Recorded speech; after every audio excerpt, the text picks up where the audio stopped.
Hey people, it's nice talking. Now, this is another Black Heroes video, and this is someone I came across when I just web searched Cabrini Green. So this is Marion stamps. So this is from a site from a person called Dr. Conrad Wirral, and it's basically Worrell's World remembering Marion stamps. That's not really real. The spirit of Marion Nzinga stamps, one of Chicago's great activists, is much needed today.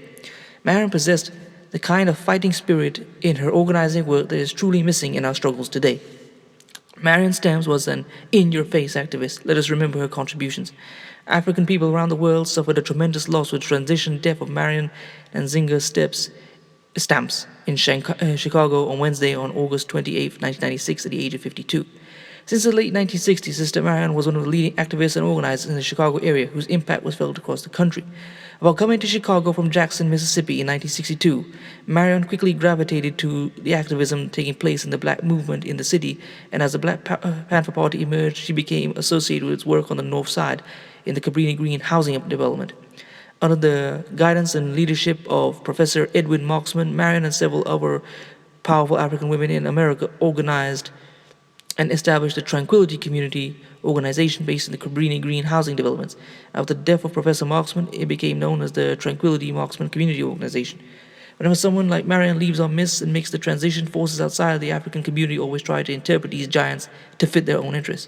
This is the model that white supremacy forces use in their efforts to explain and control African contributions. In recent years, we can observe this phenomenon with Elijah Muhammad, Dr. Martin Luther King, Malcolm X, and Fred Hampton, to name a few. The white supremacy forces and spin doctors have tried through their writings and movies to reinterpret their works to fit their interests. Fortunately, they have not been successful.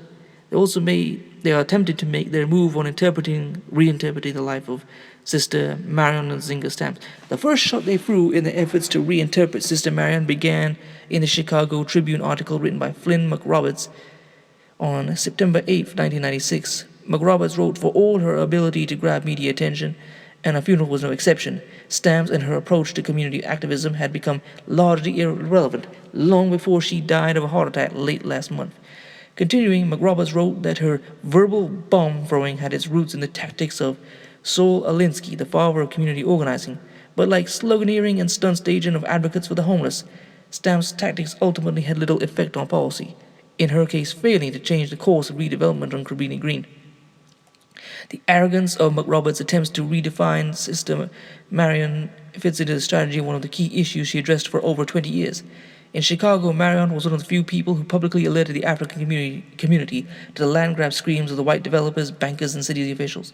These schemes have been designed to remove significant populations of low-income African people from urban areas and disperse them to outlying areas or the suburbs so that white people in the development schemes could repopulate these urban areas.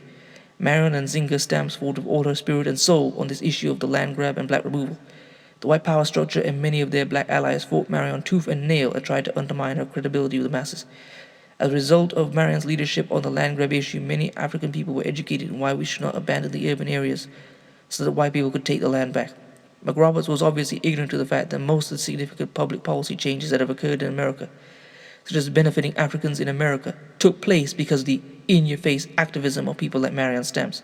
In Chicago specifically, the in-your-face activism of Sister Marion and many others led to the climate that created the conditions for Chicago's first African-American mayor, Harold Washington, to be elected.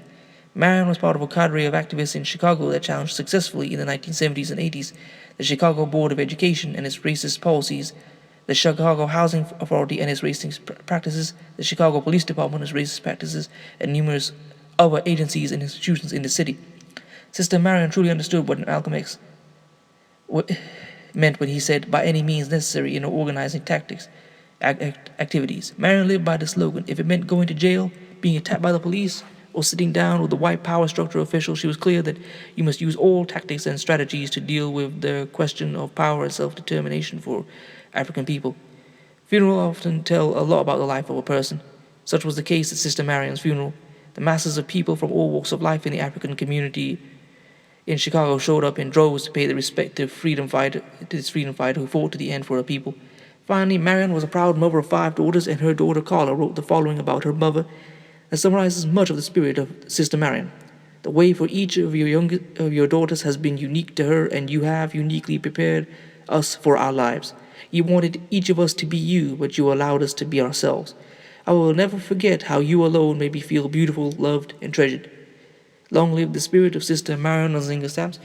Well, I hope you've enjoyed this. I'm going to leave some sources as well as this so that you can look her up. Let's remember her and continue her long effort. Peace.